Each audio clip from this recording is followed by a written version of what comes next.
Or come up and read our. Okay, so those of you with November birthdays, happy big birthday. It's great. And even Brad has a birthday this month. It's a mess. I had to do it last time. It was. So Laura, your birthday was on the 3rd. Happy birthday. Sandy, yours is on the 19th. Beth Eilers, thank you for all you do. Your birthday's on the 25th. Dana Huss, her birthday's on the 1st. Jody, where's Jody? Jody, your birthday is on the 13th. Happy belated. Thank you. And then we have Kelly Coke, her birthday was on the 5th. Cindy Manning's birthday was on the 14th. And Marcia's birthday was on the 29th. So with that being said,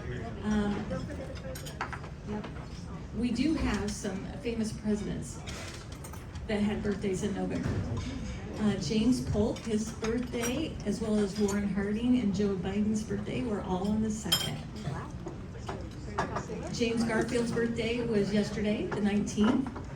And Franklin Pierce's birthday is the 23rd, and Zachary Taylor's is on the 24th. So thank you for your attention, and I'll pass the mic back over to you. Oh, okay, all right. So one of the things that we do is we invite members to stand up when they have just joined the crew.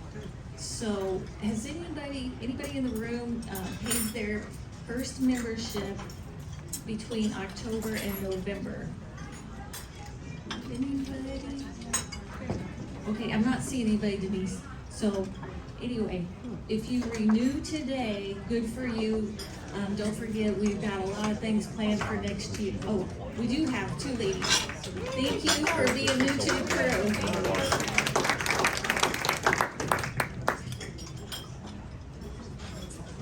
Okay, this is just real quick. We have a Signal chat group that everything is in. Everything that's coming up, everything that's going on. If you haven't joined Signal, this is how you do it. Back by Melissa and Robin, they've got a sheet of how to help you get on Signal. Sometimes it takes a little bit to figure it out. But like for tomorrow, Congressman Feenstra is having a breakfast down at the Breakfast Club. That's on Signal. Congresswoman Henson's gonna be in Warren County on Saturday. That's on Signal. There's so many opportunities for us to get to hear our elected leaders. And then when we hear what they say, we're the messengers to tell all our friends what they tell us. And that's one thing we're good at. We're good at talking. So anyway, join Signal. That's really important to do. All right, now we have a special announcement from Melissa about what's coming up on December 4th. Very special. Hi, everybody. So everybody knows what holiday's coming up, right? Thanksgiving. And then there's Christmas. And so our Christmas party is Thursday, December 4th. We have 2 spots left. So if you haven't done it, come back and see us back there so we can get you signed up. It's at the Stein Barn from 6 to 8. And there will be lovely auction items that will blow your mind. I don't know if they'll blow your mind, but they'll be good. And then we also will have yummy food and some little desserts that I think will be yummy. Not exactly the one that I wanted, but they'll still be yummy. And then and it tells you the price. Up there it's $30, $20 before November 1st, $30 now.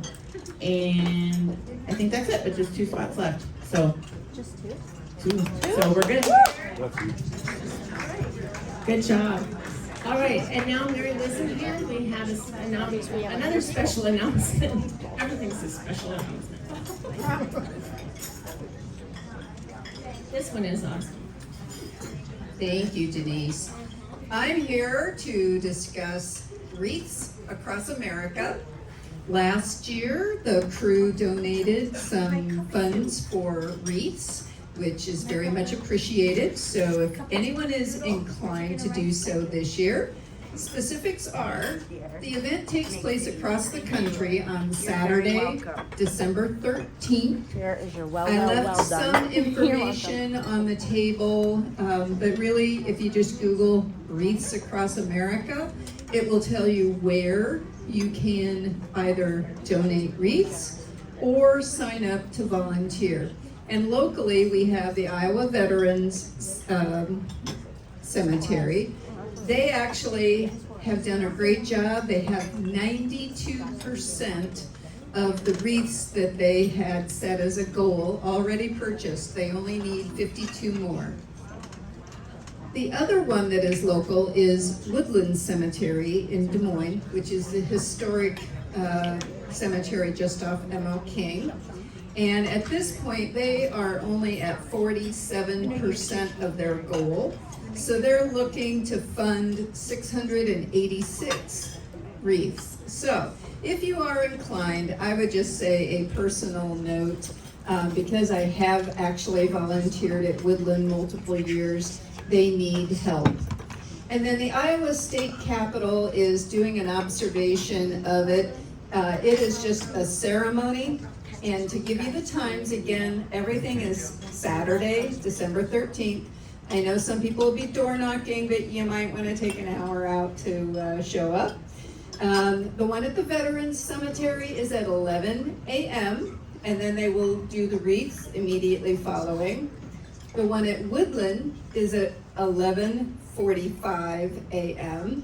and the Iowa State Capitol is at noon. So you really could hit all three if you wanted to.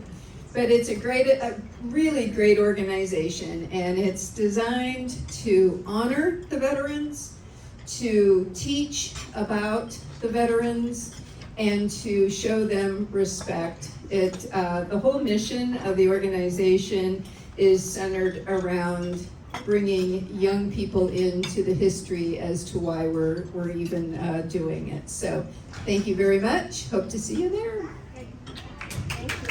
Thank you, Mary. Okay, at this time, thank you, Mary. So each month, what we like to do is a little educational moment, and we have Chris Wehrman here. And by the way, if you like Chris or Mary's shirt, I do have a few polos left to sell. But anyway, thank you, Chris, for coming us and doing this.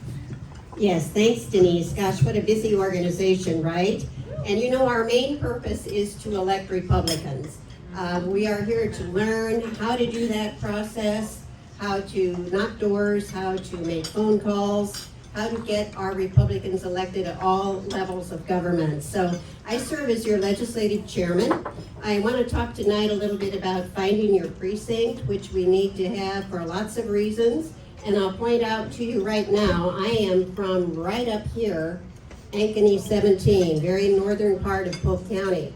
Polk County has 176 precincts.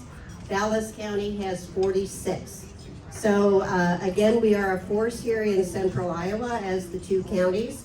And the easy way to find your precinct is as simple as Googling Iowa Secretary of State. It is a wonderful website. It's easy to find under the election category. You fill out a little information and it gives you your precinct and your polling location.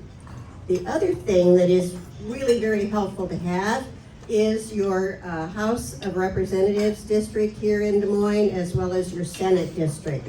And that's easy to find by really just Googling Iowa Legislature website. And you will see there the categories of Find Your Legislator, which will tell you who's your House of Representatives representative, and then your state senator. Those are all important. And then also I'll give you a third resource, which is always our county auditor. Our county auditor has a wonderful website, not only of the results of the recent elections that we participated in, but also is where you find maps. So you could go and see a replica of this whole map of Polk County. You could also print out your own precinct and find out how many streets and so forth you have to work on as you door knock and so forth. Right now, for instance, my precinct is part of House District 41 that Ryan Weldon represents right now, and we've got 10 precincts in that House District. Ankeny has a second House District, 42, that has 10 more. So our Senate District, number 21, has 20 precincts in it of itself. Real easy information to find, and I'm available tonight if I can be of any help to you on locating where your precinct is. I will say the other reason you need to know your precinct is on February 2nd, we will have the Iowa caucuses. They are put on by the Republican Party of Iowa, not the state of Iowa, the Republican Party of Iowa. And we'll be talking about that a lot in January, so that all of you know your precinct. You'll be able to also get a listing of where caucuses are held. They're not held at your polling location. So they're all over the county, Dallas or Polk, and you'll be able to know where they are. You need to go to that. You need to go to that, February 2nd, put it on your calendar, generally 6 to 8 p.m. And that is where we elect the central committee members of our county party. And every county has a central committee. Every precinct gets 2 representatives on that central committee. And we also do the business of the party at the caucuses. So February 2nd, put on your calendar. We'll be talking a lot more about that after the holidays. Now tonight, we're going to have speakers here. And we're going to be talking about Senate District 16 here in Polk County. I will point out that there are 21 precincts in that Senate district. And looking at your map again, it is over here in Clive, West Des Moines, and also Windsor Heights, all of the individual precincts that are represented. Each one of them is very active with Republicans. I can remember from the caucus back in 24, a lot of these, particularly Clive, were extremely well represented with Republican turnout on that night. So Lucas, will ask you to come up, and you represent kind of this area. That's what you're looking to be successful in, and we all need to help you get on board so that you do get elected. And we'll be talking about that. I know we have this weekend, we have a day planned through the county party to help get people out to help door knock for you as well. Why don't you come on up, and we'll let you introduce yourself and tell us about your election. Thank you so much. I'm going to try not to talk too loud. I'm new at this. I am super excited. Right across the street is this district. I'm right around the corner. So as soon as you step across Hickman, that's Senate District 16. That's what we're looking to flip. Yes.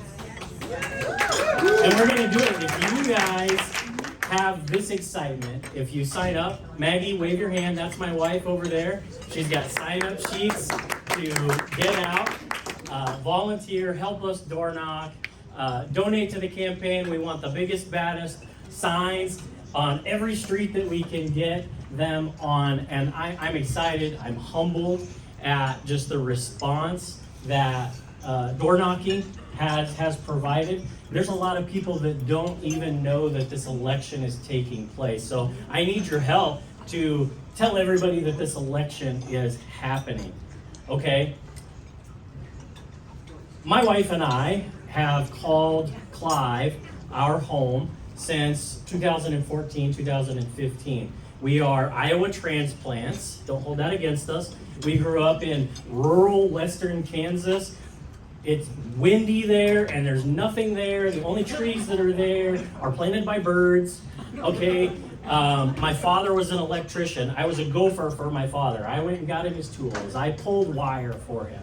I was driving him around the county. He was one of the only electricians in the area, so I was driving him around at 13 years old so that I could get my time behind the wheel. So I know how to work small problems. I know what values Iowa has. Senate District 16 is a little different of an area than where I grew up. My senior graduating class was 7 people, 7 individuals. Very, very small town. This is really big city compared to where I grew up. And so I understand what values are going to be important for Senate District 16, not only the people right across the street in the neighborhood that I call home, that we call home, but I will represent the entire state. I will represent people that don't live right across the street from me in the Indian Hills neighborhood. I'm gonna represent people from Davenport, right? That's where I bought my engagement ring for my wife. I was living in Kansas, working in Iowa. I spent more time in Iowa than I did at my own house. We had a young daughter, and I was traveling to Iowa and leaving my wife and my young daughter at home. So I know what it takes to work big problems, to work small problems. I started with right tree service, climbing trees. So I worked with my hands. My brain cells collided enough that they recognized that I could actually do a job, that I could actually coordinate people, that I could push budgets, that I could push equipment, that I could meet production, that I could work for utilities. And now they've invited me into the corporate office, and now I'm a tree climber who just happens to manage software systems. I don't know how it works either, but that's what I do, and I love my job. Wright has been extraordinarily gracious to myself and my family. They've blessed us beyond measure. So this election, there couldn't be a starker contrast in the ideologies that are going to be walking forward and asking you all for your vote. My opponent has said that she is going to continue the legacy of Claire Celsi. So what is that legacy? I took some notes. These are nay votes from Claire Celsi. The heartbeat bill. You'll have a champion for the most vulnerable. School tuition and education. Parents have the right to be involved in their kids' education. They have the right to send their kids to the place that they feel that their child is going to be the most equipped, whether that be in an institution, a private school, a public school, or in their own living room. Immigration is a pretty big topic right now, right? Crime, immigration. You're going to have an advocate at the Capitol that backs up law enforcement. Yes. At your local level and at your federal level. For some reason, we have a difficult time defining biological sex. For some reason. That one's not going to be very difficult for me, but my opponent is going to oppose very simple biology. I don't know how that works. We'll figure it out. Gun rights and the rights to self-defense. You're going to have a champion that defends your right to defend yourself. Iowa has been a leader in that. There's more that we can do. We can beef up the foundation of your God-given rights to self-defense. That was a nay vote. Why? It's not logical. It doesn't make sense. And finally, DEI. It's a blight on our culture. It's a blight on everything that Iowans stand for. We need to earn everything we are striving for. We are not entitled to anything. We're not entitled to somebody else's money. We're not entitled to somebody else's job. Your skin color does not matter. Merit over melanin.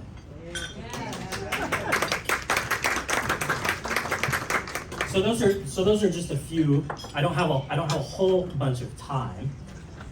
I'm not going to take up all of the time. Randy's going to come and take the mic from me. So I'm just going to ask for help. I just want to be clear. You're going to have a champion at the Capitol.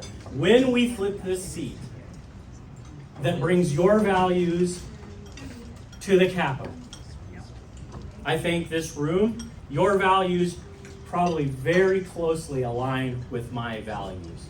And that is what I'm fighting for. I've got 5 small kiddos at home, all under the age of 12. We probably don't have any business doing what we're doing here, but we live in a culture, we live in a country that is fragile right now. And you can feel it, everybody can feel it. There's a divide, there's just vitriol. We do daddy daughter dates. So I've got 3 girls and 2 boys. The boys don't want to go on daddy son dates. So we go hang out at Bass Pro Shop, we go hang out at Shields, we go fishing. My daughters, we were doing dinner with them, and that is pretty tight on the budget. So we were like, okay, you guys can pick coffee or ice cream. That's what you can pick. We're gonna take that down a notch. And just the other day, my daughter, my 9-year-old, I told this story the other night at Central Committee meeting, but I feel it's pertinent to tell it here again, just to give you a sense of where we're at. She wanted ice cream, so she had ice cream. I did not want ice cream, it was too cold. I want coffee. So we split.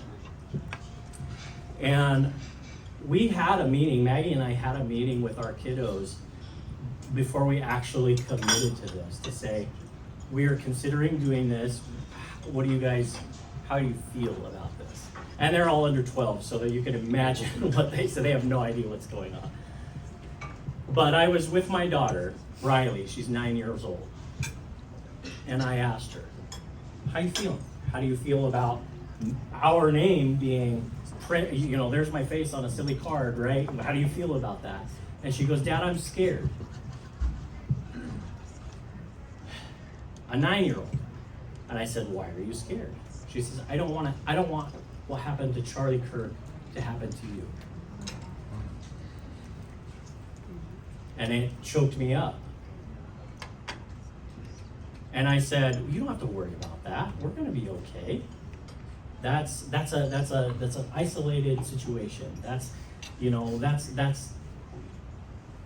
I'm trying to soften it for her. And I said, you know what? That's not gonna happen. God's taking care of us.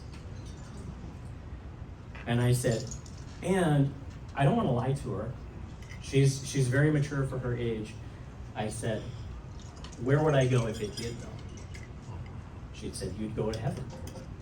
You'd be hanging out with Charlie, and she named off of a couple other people that have passed on, our dogs and all that stuff.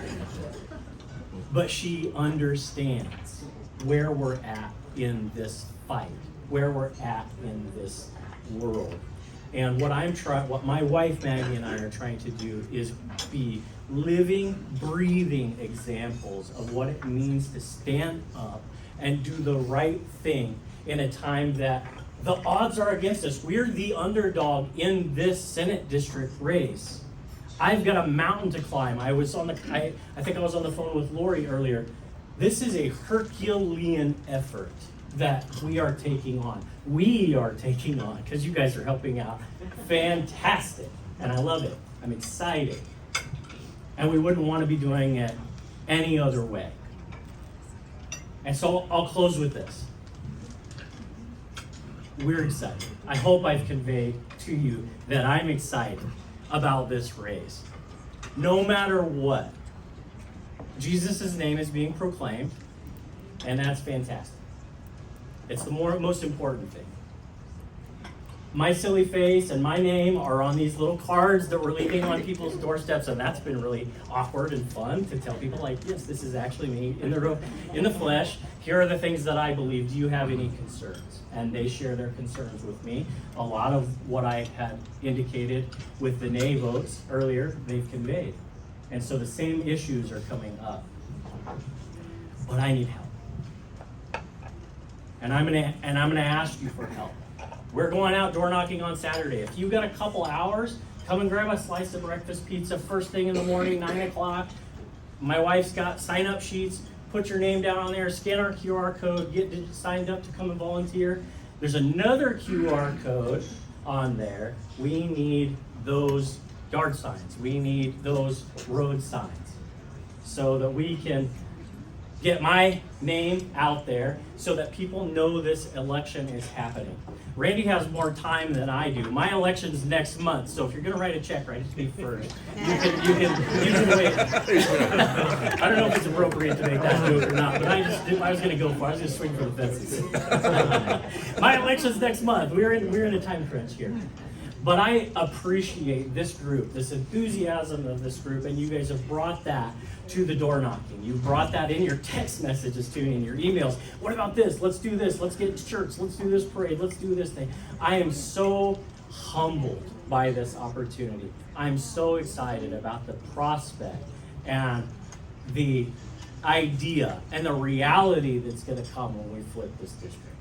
And I'm gonna need your help. I need you to tell everybody that you can think of. Email them, text them, pester them, call them.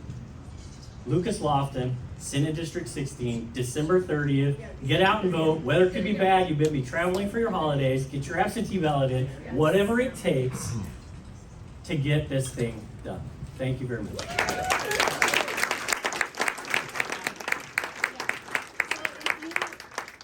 Raise your hand if you live in West Des Moines district, precincts up here. Yes, so we need you to take on one of these precincts, yes. So I hope you saw that, we do have people here in your, yep, right over there. Okay, December 30th. All right, so tonight we are so excited to have Congressman Randy Feenstra, who is now our governor candidate. I love that, New Heights. That's good, good job, team.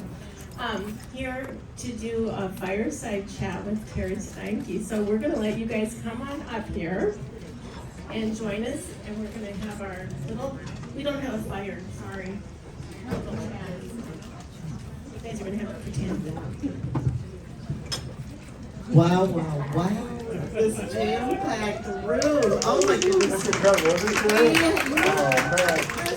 Phenomenal. This is awesome. And we gotta get Lucas elected. Oh, yeah. I tell Thank you, Lucas. I served with Claire Stelsey, right? And I know she passed on, that's tragic. But we have to stop this liberalism that's happening. Yes. And you can do it. We gotta get you elected. Absolutely. Way to go, Lucas. So this is wonderful tonight. I just want to have a seat. I'm going to just say a few words here. Oh, sure. I've got to read just a little bit about Randy's education. Oh, you don't do that. Yes.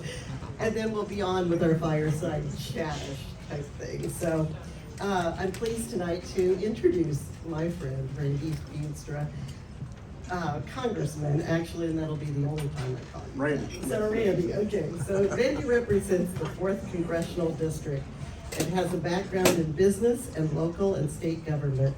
Before Congress, he served as the Hull City Administrator, Sioux County Treasurer, and a member of the Iowa State Senate, where he chaired the Ways and Means Committee.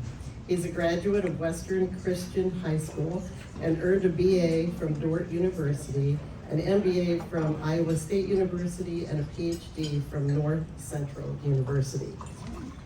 You've been around. You have been around. He is just the smartest guy I know. Yeah, you know everything about Iowa, and you're so intelligent about that whole thing. So the thing is, before we start, Randy, though, I want to tell you, you are in a room full of the most wonderful Incredible people, right? people I met right most of them. here. Yes. All the work you guys do. Oh Thanks my for all the gosh. work you do. We even have some Turning Point USA girls. Yes, too. we That is do. phenomenal. Oh, we do. Yep. This is the Capital Region Republican Women's Group, but we do have men here too. I see my son in the group over there. I'm gonna get him a membership card right now. We do. We gotta get Tyler a membership. Tyler, you gotta get a Definitely. membership. So, anyway, tonight, the Capital Region Republican women will work for you. So let us know. We're here in Polk County and Dallas. So let us know how we can help. These people, all of us, Republicans, we do door knocking, we do lit drop, we write postcards, we make phone calls, and we go to parades, right? We do it all. That's how it gets done. That's how We you do get it people all, elected. and call us, we want to help you.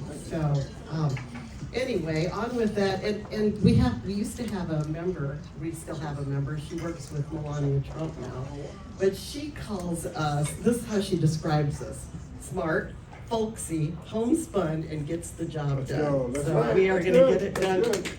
All right, so, all right, should we start? Sure. You have a microphone, don't you? I do not. Do you have an extra, or we can split? We can. Or we can share. All right, well, share, I'll hand it over to you here in a minute. Not too hard. Okay. Not- The hardest question I have, Randy, right now, this is the first This one. could be tough. Okay. All right. This is, we're gonna find out everything we can Oh, about boy. Oh, Lynette, boy. your Oh, wife, okay, that's who good. couldn't be here tonight, and you can tell us with that. But how long you've been married, this is a tough one, I know, and how you met her, and without us prying, how the first date went. Oh, first date. Well, I've been married 33 wonderful, amazing years. 33 years. And we have 4 wonderful children. And we've all been raised in the same little community. I mean, my wife and I are both raised in Hull, Iowa, and we've lived there all our life. We've gone to the same schools, so it's quite amazing. So, how we met. Okay. So I was a lifeguard at the time, and this is the first time I met her. And I was actually lifeguarding with her sister. So her sister and I, yeah, that's her. Her sister and I were the same age.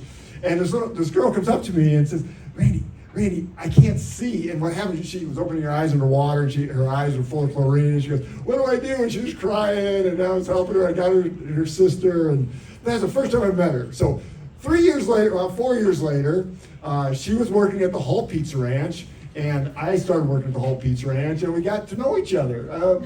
A Pizza Ranch romance, in essence. So the owner of the Pizza Ranch at the time came to me and go, hey, you like basketball? Do you want some basketball tickets? I said, yeah. I said, Lynette, do you want to go to basketball? She said, yeah, let's do this. So we went to this basketball game, and I thought, this is really good. I took her on the driveway. I thought, all right, I'm going to go in for the kiss. And she turned away. She turned away and said, oh, what did I do wrong? You know, it's like, this is a fun time. But anyway, she put a note on my car window the next morning and said, hey, just want a heads up, if you ever want to go out with me again, please ask. She goes, I did not think that was a date. I thought we were just going out as friends. So I said, all right, next time. But it's been a lot of fun ever since, and she's the love of my life. Absolutely. 33 years. 33 years, it's a great time. Okay, Randy, so running for public office is not an easy task, as we all know. What motivated you to get involved in public service, and what's the hardest part about running for public office? So I was head of sales of a large candy company. I was head of sales of a foreign candy company, makers of Black Forest gummy bears and sour mega warheads. Right, this is a business in our community, and it's one of the largest novelty candy companies in the country. So I was going around the nation, calling on Walmart Corporation, 7-Eleven Corporation in Dallas, Target in Minneapolis, and I was traveling 6 days a week. And my wife, which was so good, she finally said, hey, you got to decide, do you want to be a dad and a husband, or do you love your job more? And I realized that I had to make a change. So at the time, the city administrator job of our community was open, and I talked to a few board members and council members, and I became city administrator. And this was a huge pivot point in my life. I went from fast-paced, profit and loss system business to a land of bureaucracy and red tape in government. And that's where I had to make a decision. I said to my wife, either I got to get out of this, or I got to embrace it and change it. And that's what I've done all my life. I said, I want to change government. I want to make government results-based. We're all taxpayers. We are all customers, and we want results. And from city administrator, county treasurer, state legislature, Congress, that's always been my focus, is how do we get results? How do we create more efficiency and effectiveness?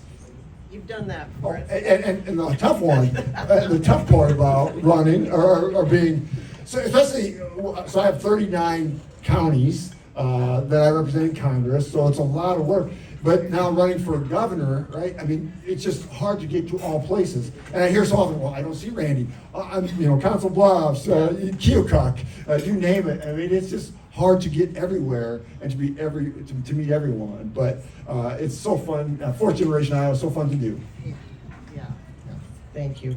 Behind every successful person running for public office, there is always a strong partner behind the scenes. Assuming this is your wife, Lynette, how does she encourage, support, and inspire you? We need to know. Yeah. she's my rock, and you know, it's always awesome, right, to have somebody to pray with in the morning, to pray with at night, to encourage, to tell you the real facts, right? Friends might tell you always what's positive, but your wife, your best friend, will tell you what's real. And she does that every night, every single night. We call each other, we talk, and it's just been a blessing in my life. And you know, just encouragement, but also helping with our kids. We had 4 wonderful children. Most of them are grown now. Last one's at Iowa State. But you know, she was a mom when I was gone, and to help me live out their lives through her, when we called every night saying, hey, this is what our kids did, and I could talk with them Skyping and stuff like that. But she's a solid rock, and our faith has made us closer together because of it.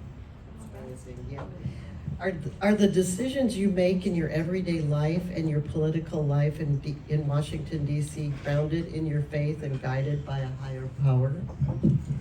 It's just a no-brainer. I mean, everything I do is directed by God. And just about my faith, I'm a Protestant Christian, a Christian reformer. So what does that mean? Well, I believe that every square inch must be redeemed. So if you have some Calvinists in the room, you probably know what I'm talking about. What that means is that whatever job you do, whether you are an accountant, a nurse, a garbage collector, you name it, right? It's got to be redeemed. What redeemed means is we got to make it better.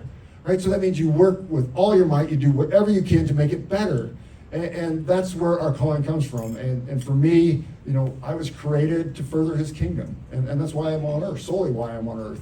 And that's what I want to do in government. To me, that's my sphere that God has put me in to further his kingdom and to make it better. Wonderful, thank you.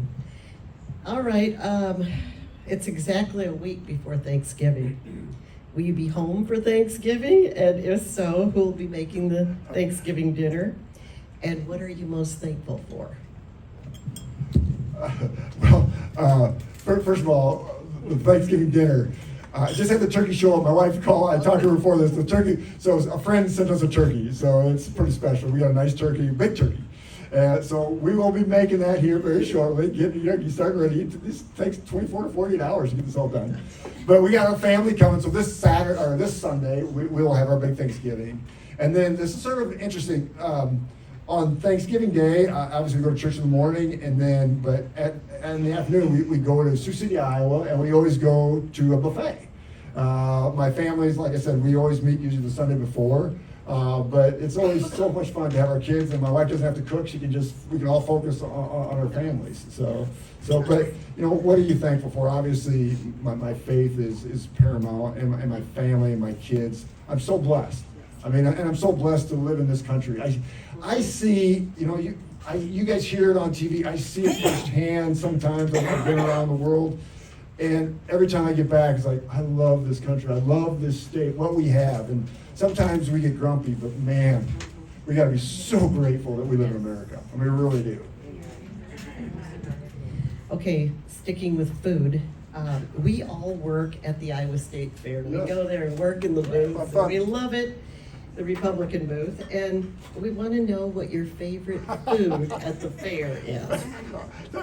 Oh, man. Okay. And maybe you don't have more than No. Every year I say, I'll not do this. I will not do this. But every year I got to buy my little mini donuts, right? And I eat them in the morning. And it's like, I'm going to eat 2, then 4, then 8. And then all day long, my stomach is like, oh, why did I eat them all? But you know me, right? You know, once you eat one, you can't eat. You gotta just keep eating them, and they just they're sticks in your stomach. But I love it. And obviously, pork on a stick is always fun too. But that's later in the day. Yeah, pork chop. Yeah, it's good stuff. Wonderful. All right, so let's see here. There's some. Okay.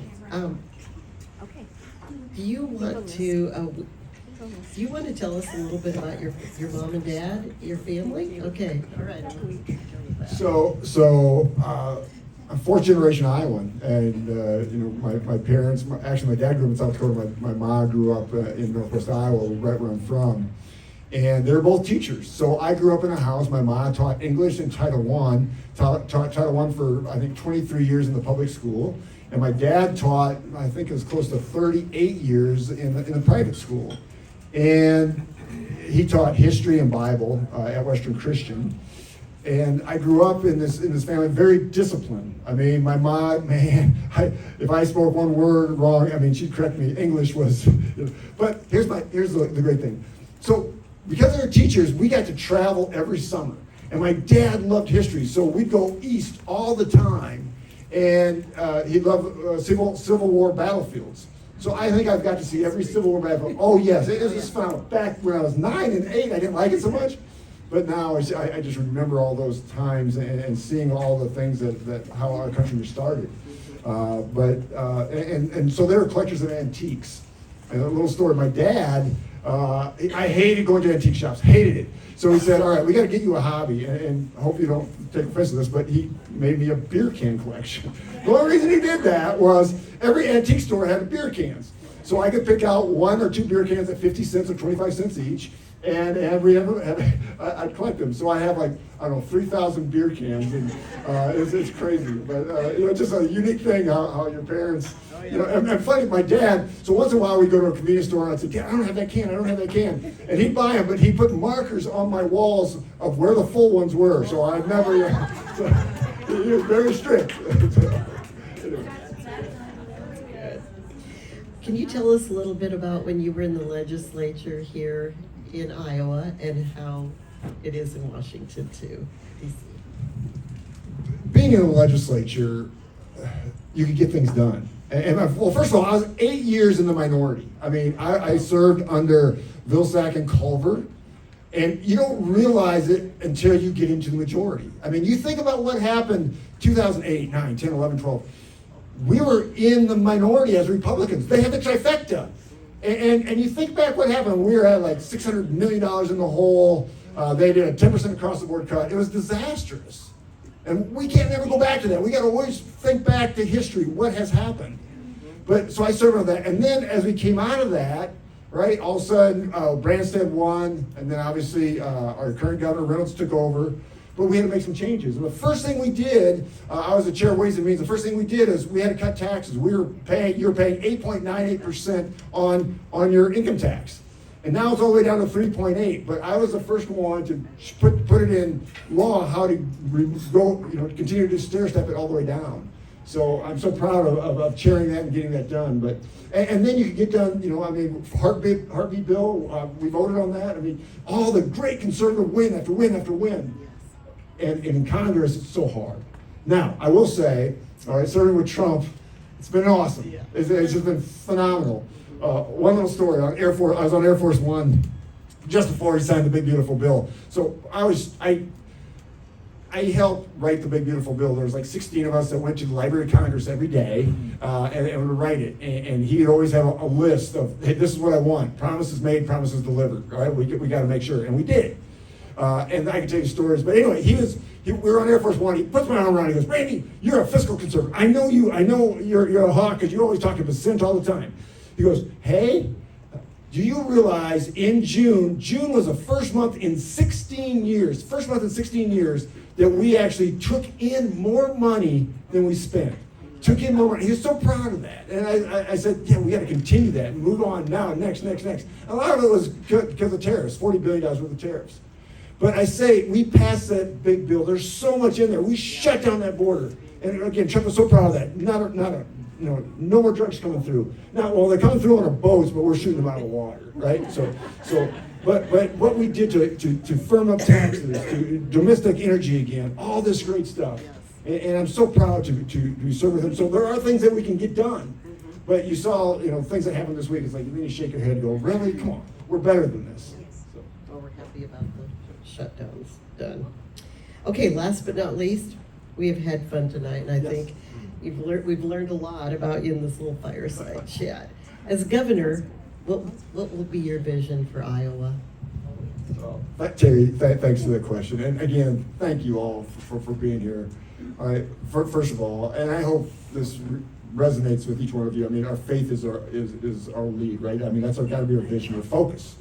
But for our state, all right, there's 4 fundamental things that have to happen. Number 1, we have to be the most business and ag-friendly state in the country. And I saw this when I was writing the Big Beautiful Bill. We were talking about how do we onshore manufacturing from other countries. All right, we created incentives to do this. Now we got to sell it in Iowa. We got to make sure those manufacturing jobs come here. We got to make sure we freeze or lower property taxes and freeze them. That's number one. Number two, we have to have world-class education for our kids. Right? We used to, back when I was in school, we had the best education in the country. We got to get back to that. We got to make sure from preschool all the way from our community colleges to our universities that we're the best.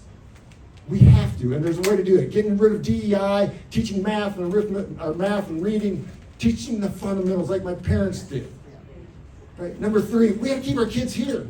We got to make sure that when they graduate with a skill, that there's a job waiting for them. That we got to make sure that they're anchored right here with a job.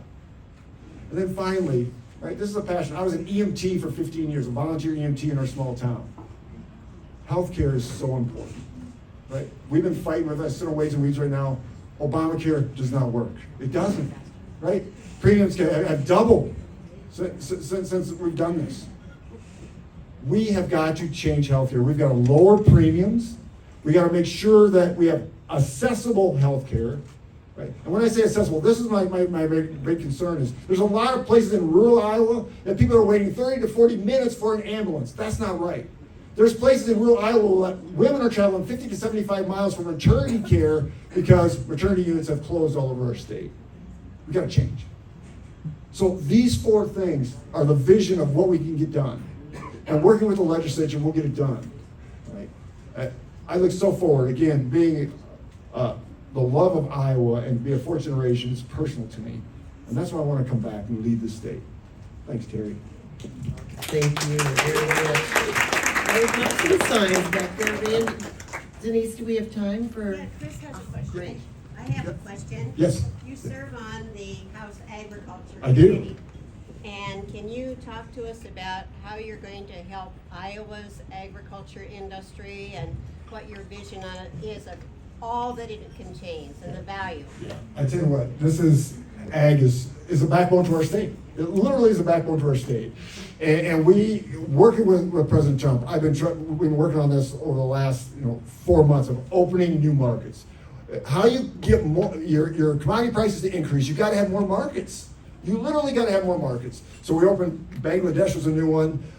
We just closed a deal with China. That's going to be big for our soybeans. India's on its way. We're working with that. But that's number one. Number two is we've got to continue to work and make sure our land is not bought by China or other adversarial countries. We got to pass it down to the next generation. Iowa farmland belongs to the Iowa farmer. And we got to make it where they can have it. So what we did in the Great Beautiful Bill, I worked with Thune on this, is to have $15 million of death tax exemption. Meaning that if you pass your land on to the next generation and it's your kids or your lineal descendants, you don't have to pay tax on that. $15 million exemption. Now we wanted to get that to 30 or 40, we're working on it. But these are things that we can do. But we have to always make sure, right, that our producers, how can we help our producers?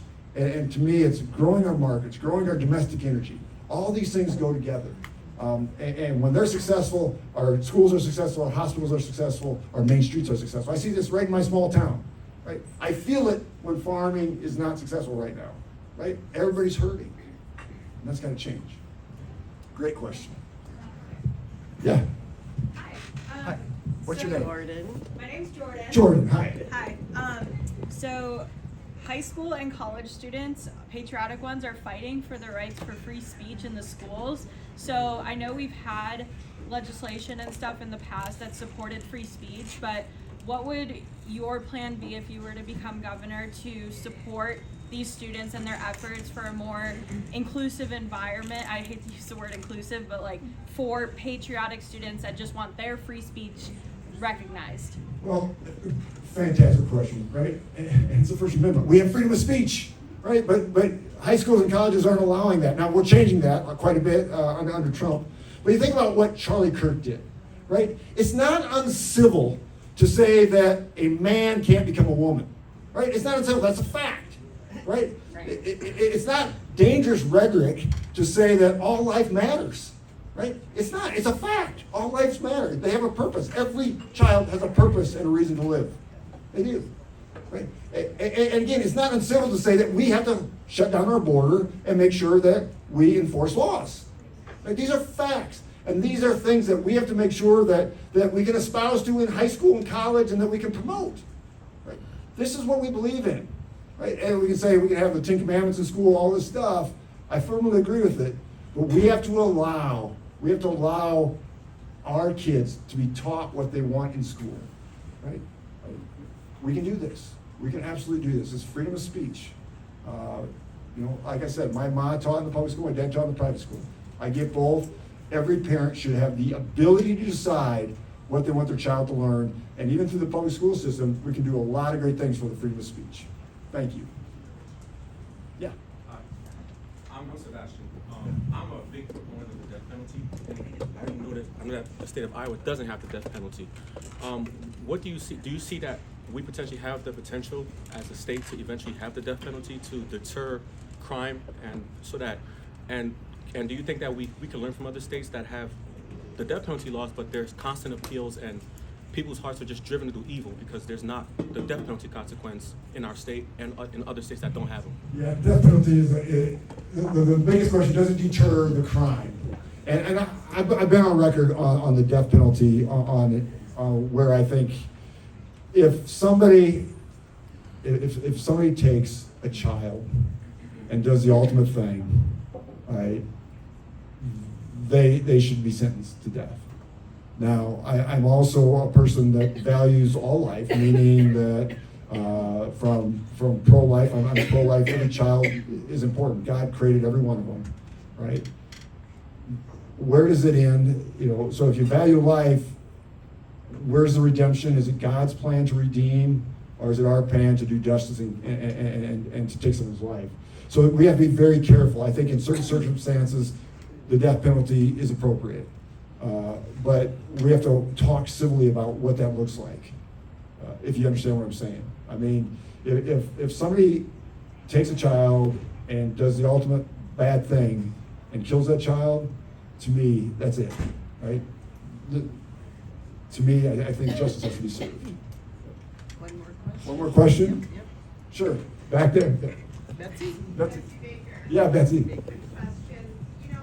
Iowa's number 2 in the nation for cancer, and the arrows seem to be pointing towards our water. Do you have a plan to help mitigate this? Nailed it.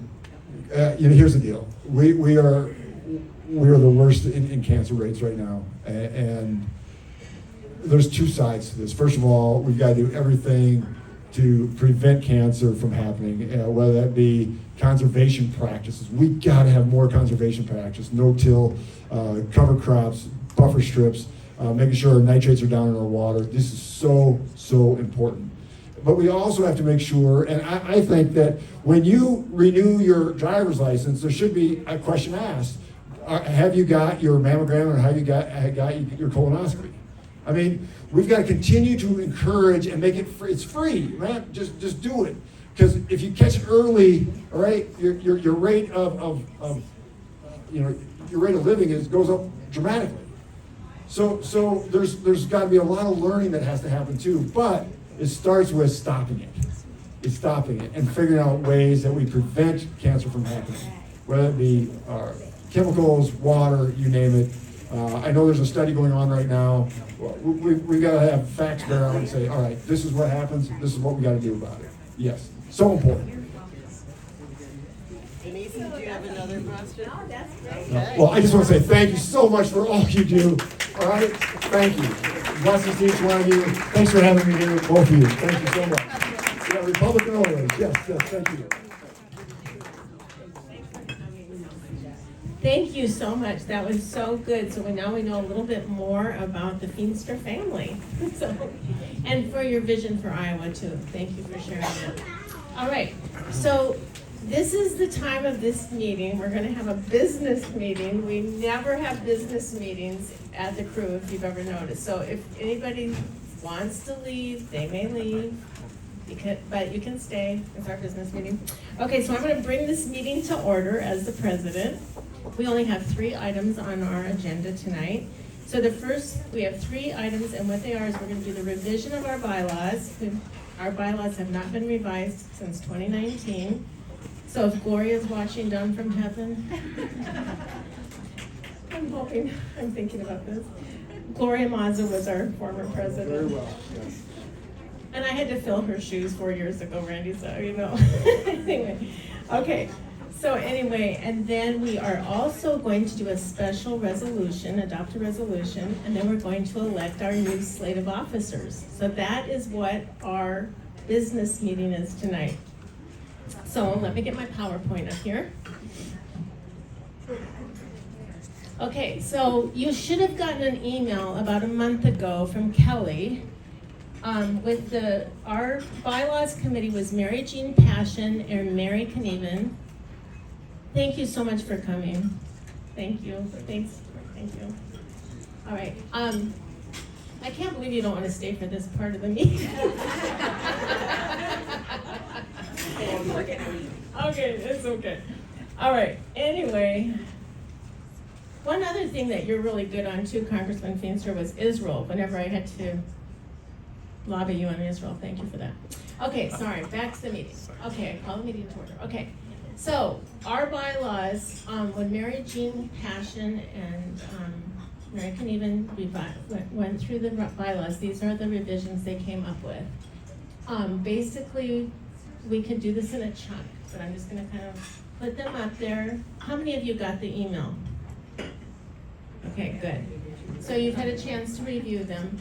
We just wanna add into our first part that we are going to work with the Republican Party of Iowa and County Central Committees and the Republican National Committee. So that's the first revision. And then our membership, we want to align our membership with the state the Iowa Federation of Republican Women and the National Federation of Republican Women. So that will be changed to say, membership shall be open to any Republican women's club in Iowa which conforms to the objectives and to the bylaws of the Iowa Federation and the National Federation of Republican Women. Individual members must be registered Republican voters and a biological, meaning female, at conception woman. So we're going to adopt that one. And then the second one is our dues. It used to say membership dues shall be payable January 2nd and shall be delinquent March 1st. But we're going to change it to be membership will be inactive. We're just going to change, it's just semantics for that. And then the next two sections are just little cleanups. We're going to add that when the president and the treasurer will co-sign checks when they are $500 or more. We're just gonna add that $500 or more. And then E was the treasurer shall bring a financial report to the regular club and executive committee meetings, which she does bring them to the executive committee meetings on a quarterly basis when available. So that's just kind of cleaning up our bylaws. So I just would like to bring that as a group of bylaws, not individually. So, Chris? As a strong bylaws advocate, I'm one of those oddballs, I guess, but I would make a motion that we accept these recommendations and amendments in their entirety. All right, is there a second? Okay, all in favor say aye. Aye. Those opposed say nay. All right, so the revisions of the bylaws are accepted as read. Thank you so much, and thank you, Mary Jean. You're here tonight, so thank you for helping with that. We appreciate it. Okay, so these are kind of my least favorite things about, but it's good to get through them. Okay, so then the next part of our meeting is our resolution, our special resolution. So I'll have Chris come up and review that. Denise mentioned Gloria Mazza here just a little bit ago, and many of us in the room have gotten to know and did know Gloria extremely well through the years. She was that tireless advocate for the benefit of the Republican Party and certainly the advancement of women's role within the activism. I'd like to read this resolution in her honor, and I hope it reflects well in your mind as well.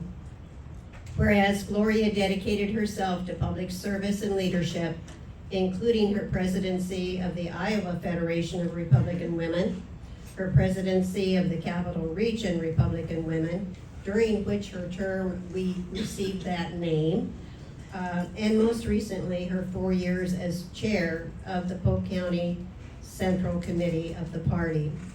And whereas through her tireless volunteerism and steadfast commitment, Gloria advanced the Republican Party and served her community with excellence, energy, and devotion. Now therefore, be it resolved that we honor the life, legacy, and service of Gloria Maza, expressing our deepest gratitude for her leadership, friendship, her joy of life, and dedication, extending our heartfelt sympathy to her family, friends, and all whose lives she enriched, including many of us. I move that this be adopted. I second. All in favor say aye. Aye. Those opposed say nay.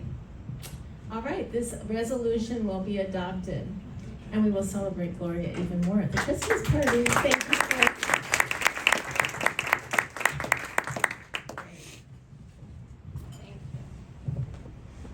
And we had this resolution at our Iowa Federation of Republican Women Convention. Okay, the next part. Okay, the next part of our meeting, I like PowerPoint. Okay. Okay. In October, we had a report from our nominating committee chair, Chris Weirman, that announced our slate. And the nominating committee worked really hard. It was Deb Davis.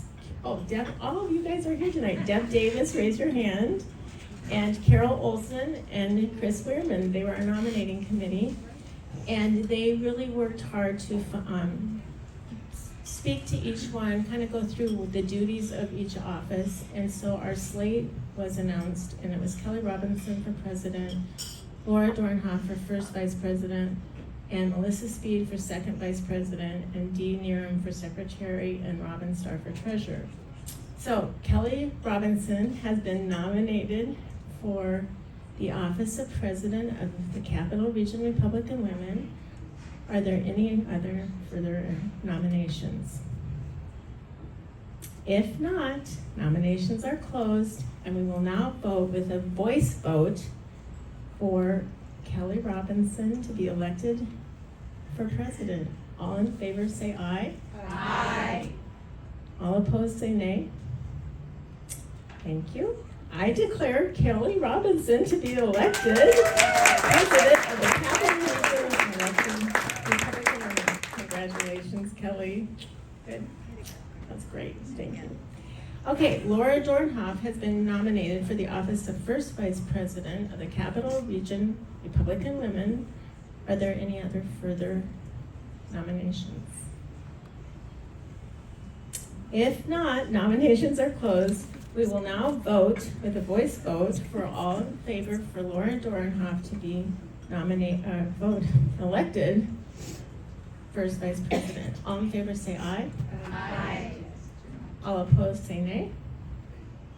I declare Laura Dornhoff elected to the office of first vice president for Capital Region Republican Women. Congratulations, Laura.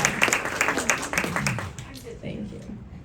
All right, Melissa Speed has been nominated for the office of second vice president of the Capital Region Republican Women.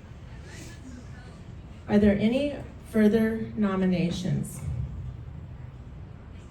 If not, nominations are closed. We will now vote with a voice vote. All in favor say aye. Aye. All opposed say nay.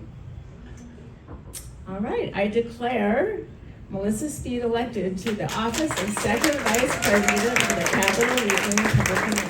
Congratulations, Melissa. Okay, Dee Neerum has been nominated for the office of secretary for the Capital Region Republican Women. Are there any further nominations? If not, nominations are closed. We will vote with a voice vote. All in favor say aye. Aye. All opposed say nay. I declare Dee Needham elected to the office of Secretary for Capital Region Republican Women. Congratulations, Dee. Robin Starr has been nominated for the office of Treasurer for the Capital Region Republican Women. Are there any further nominations? If not, nominations are closed. We will vote with a voice vote. All in favor say aye. Aye. All opposed say nay. I declare Robin Starr elected treasurer I'm just like losing my mind, sorry. I declare Robin Starr elected to the office of treasurer of the Capital Region Republican Women. Congratulations, Robin. We will now have the installation of officers, so if you'll come up, officers. There's just a lot to keep track of.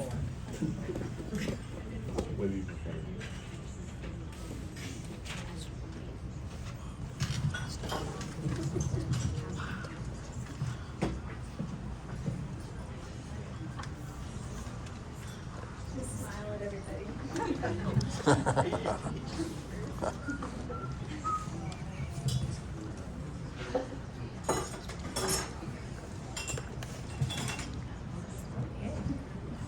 And Heather, if you can come up here too. Heather was our first vice president for the last 4 years.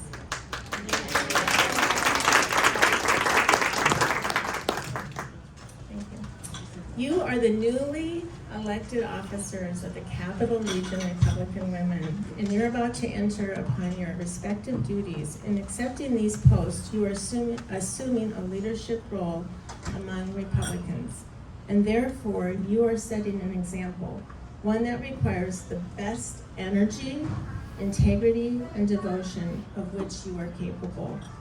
By accepting this post, do you promise to exert every effort to conduct Federation activities that will attract women in your community who believe in the Republican Party and its principles, and in electing Republicans to all levels of government?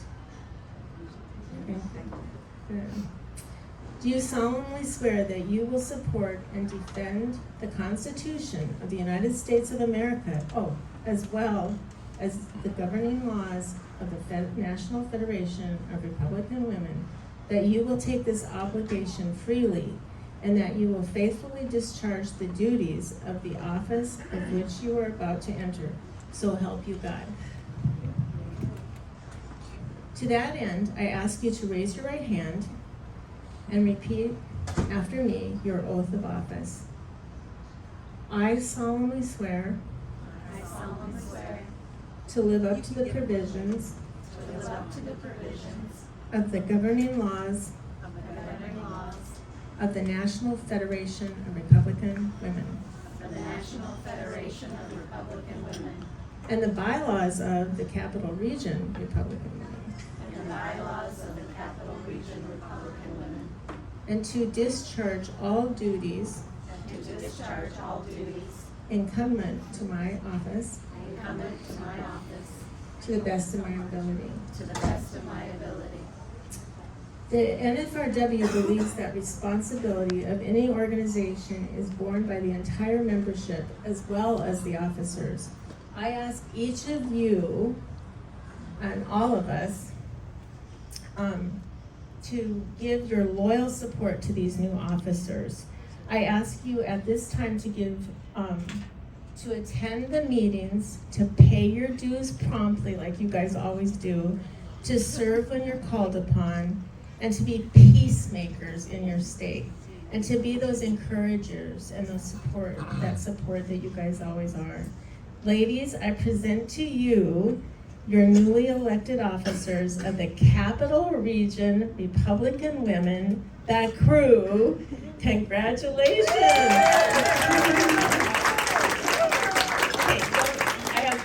Thank you so much. Okay, I have a few things I want to hand out here. I feel like we're all in, and I feel like we should be more like focused.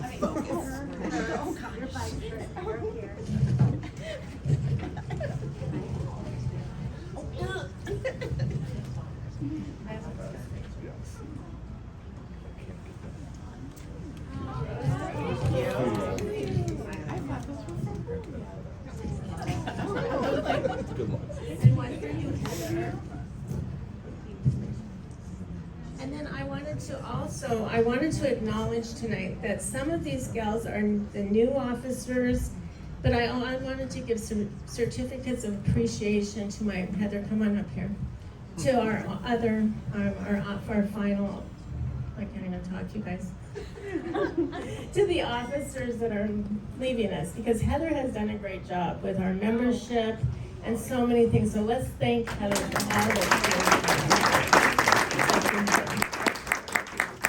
Also, Melissa was second vice president, and she's still gonna be second vice president, but let's give her a hand for all that she has done.